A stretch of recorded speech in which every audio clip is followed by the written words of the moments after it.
को नमस्कार। Advance quantum mechanics की लेक्चर सीरीज में आपका पुनः स्वागत है।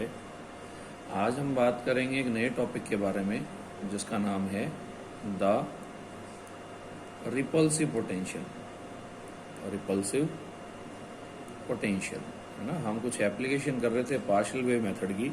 तो लास्ट क्लास में हमने दो मेथड हमने डिस्कस कर लिए थे, स्कैटरिंग फ्रॉम डेल्टा पोटेंशियल और दूसरा हमने डिस्कस किया था अट्रैक्टिव पोटेंशियल के बारे में या स्क्वायर वेल पोटेंशियल के बारे में, है ना।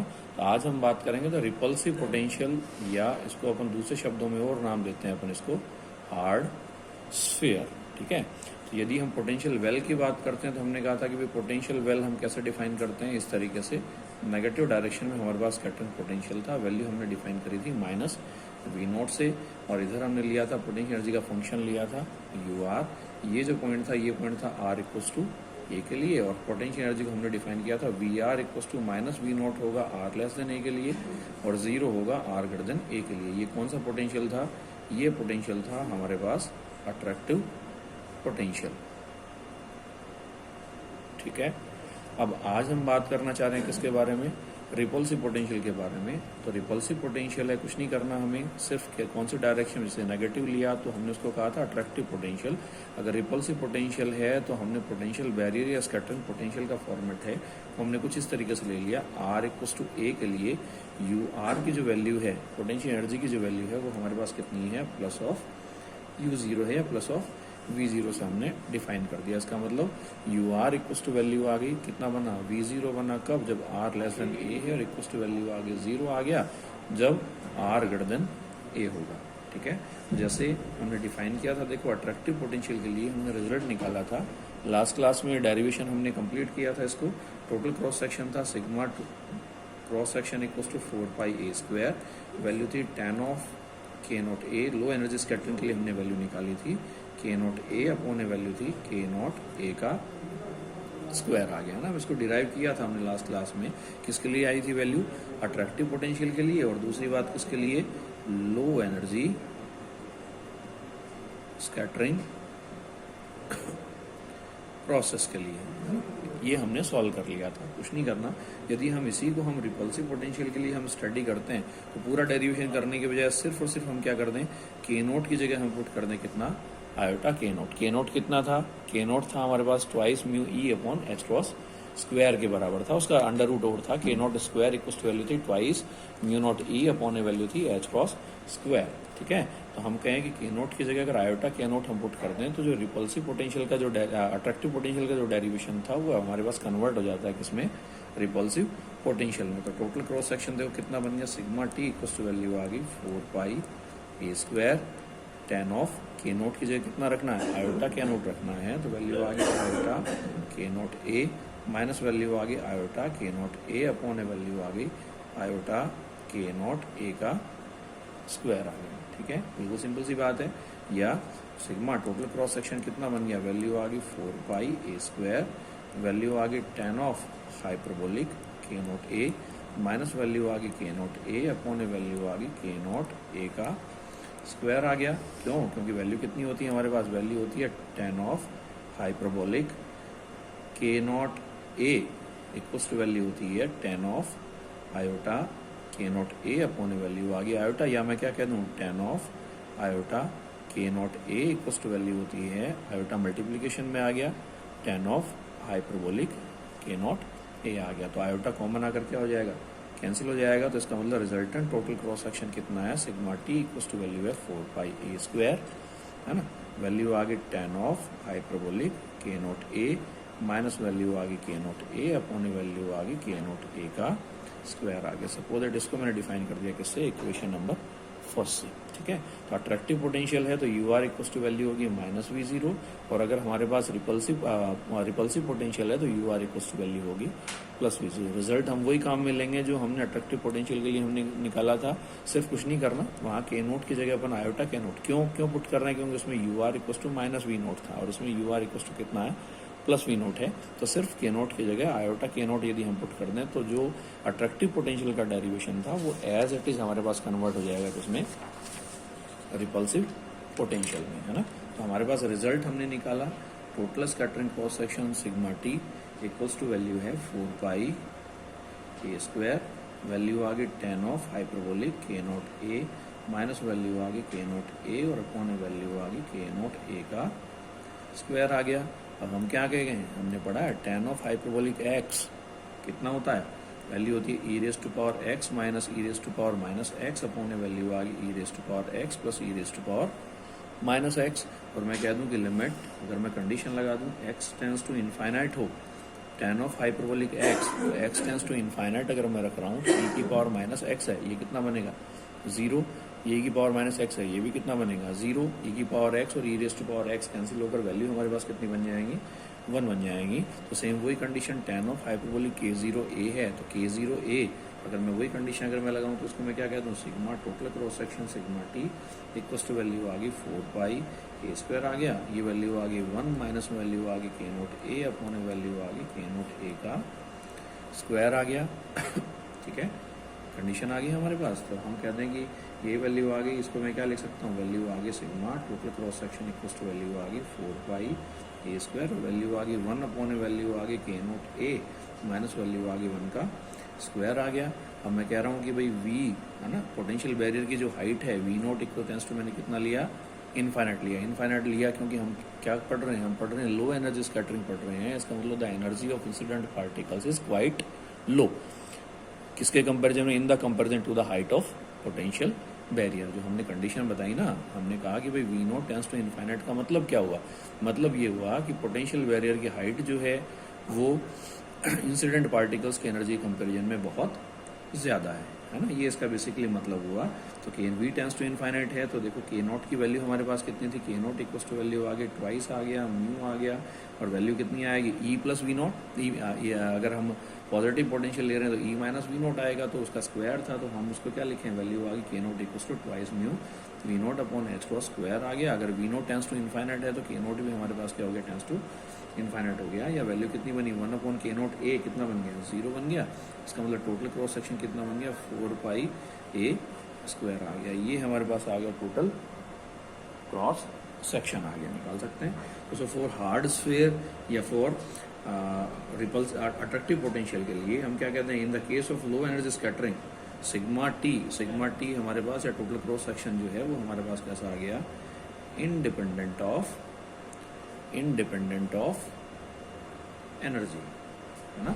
एंड और हम क्या कहते हैं, sigma T equals to value है 4 मल्टीप्लाइड बाई वैल्यू आ गई पाई ए स्क्वायर आ गया। पाई ए स्क्वायर है, ये बेसिकली हमारे पास मेंशन करता है किसको, क्लासिकल मैकेनिक्स के अकॉर्डिंग क्रॉस सेक्शन को। ठीक है, तो हम क्या कहते हैं कि for hard sphere 4 pi A square, ये बेसिकली हमारे पास क्या आ गया, स्फीयर का सरफेस एरिया आ गया है ना। तो हम डिफाइन कर सकते हैं कि फॉर हार्ड स्फीयर या फॉर जो हमने कहा रिपल्सिव पोटेंशियल के लिए, in the case of low energy scattering total cross section is independent of energy and equals to the 4 times of result obtained by the classical mechanics.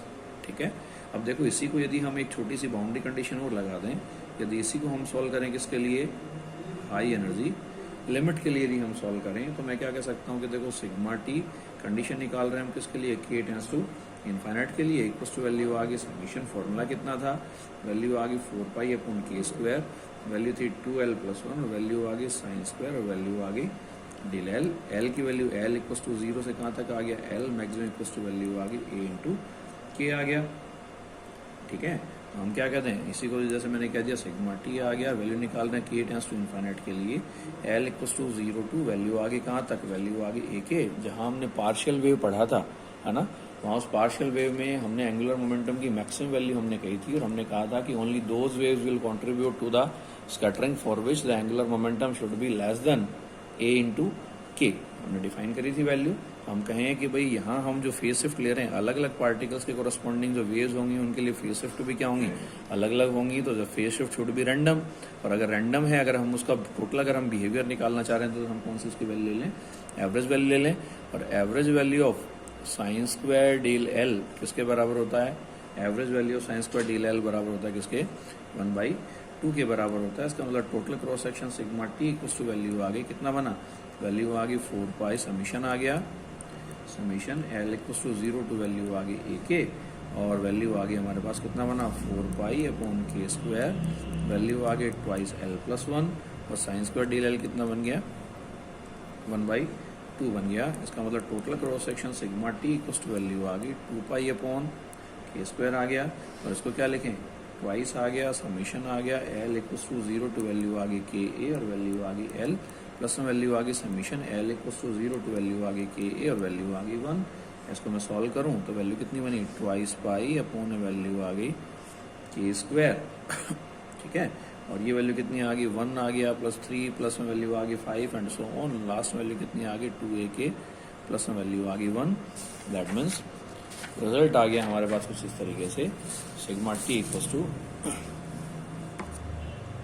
Total cross section sigma T equals to value आ गई twice π/, value आ गई k² और value आ गई AK + 1 का square आ गया। AK अगर वेरी ग्रेटर देन 1 है ना, तो उस कंडीशन में total cross section sigma T equals to value आ गई ट्वाइस π/k² और इनटू वैल्यू आ गई A² k² यानी total cross section sigma T equals to value आ गई ट्वाइस π/A² के बराबर, यानी क्या आ गया ट्वाइस ऑफ क्लासिकल वैल्यू, है ना, यही कंडीशन बनी। तो हम क्या कहते हैं कि so the quantum mechanical cross section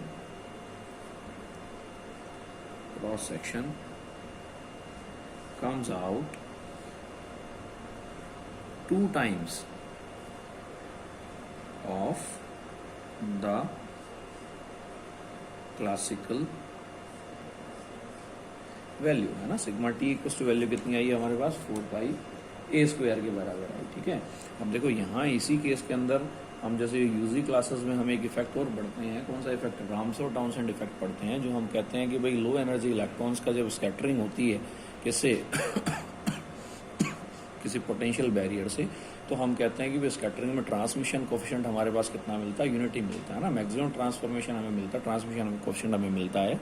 तो उसी इफेक्ट को हम क्या कहते हैं डिफाइन करते हैं किससे रामसो टाउनसेंड इफेक्ट से हम डिफाइन करते हैं। तो 100% ट्रांसमिशन के लिए या रेजोनेंस कंडीशन के लिए हम रामसो टाउनसेंड इफेक्ट को हम डिफाइन करते हैं। जनरल में डेफिनेशन कह दूं कि व्हेन इलेक्ट्रॉन्स ऑफ एनर्जी, है ना, जो लो एनर्जी अगर इलेक्ट्रॉन्स है 0.7 इलेक्ट्रॉन वोल्ट के आसपास, तो हम कहते हैं are incident on noble gas atoms then they can move through the medium with practically no scattering, that is known as the Ramsauer Townsend effect. तो जनरल सी बात मैं कह दूं कि when electrons with energy 0.7 electron volt get incident on noble gas atoms, then they can move through the medium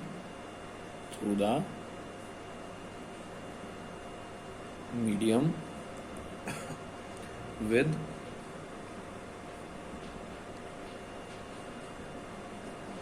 practically no scattering, है ना। ये जो इफेक्ट है, such effect is known as Ramsauer Townsend effect, है ना। तो simple सी बात हमने कह दी कि when electrons with energy 0.7 electron volt get incident on noble gas atoms then they can move through the medium with practically no scattering, such effect is known as Townsend effect. ठीक है, इसका मतलब क्या हुआ, यानी हम कह रहे हैं कि नो स्कैटरिंग का मतलब क्या हुआ, हमने कहा था probability of scattering can be found with the help of cross section. No scattering that means if the cross section is very small then उस कंडीशन में क्या हो गया, उस कंडीशन में ये हुआ, यानी हम कह रहे हैं कि अगर विद नो स्कैटरिंग अगर मैंने डिफाइन किया, इसका मतलब प्रोबेबिलिटी ऑफ स्कैटरिंग कितनी होगी 0 होगी, that means the cross section should also be 0 हो गया। इसका मतलब पोटेंशियल कैसा हो गया, यानी कंडीशन आ गई कि द क्रॉस सेक्शन, यानी मैं इसको ऐसे लिख दूं क्या कि द क्रॉस सेक्शन वैनिशेस, क्योंकि प्रोबेबिलिटी ऑफ स्कैटरिंग नहीं है, vanishes for a non zero potential, है ना। Such effect is known as Ramsauer Townsend effect, ठीक है। तो ये हमारे पास एक जनरल से डेफिनेशन आ गई रामसो-टाउनसेंड इफेक्ट की, ठीक है। तो नेक्स्ट टॉपिक के बारे में हम बात करेंगे, ये रेजोनेंस स्कैटरिंग के बारे में बात करेंगे। तो जल्दी मिलते हैं नई वीडियो में। बहुत बहुत धन्यवाद। Thank you so much.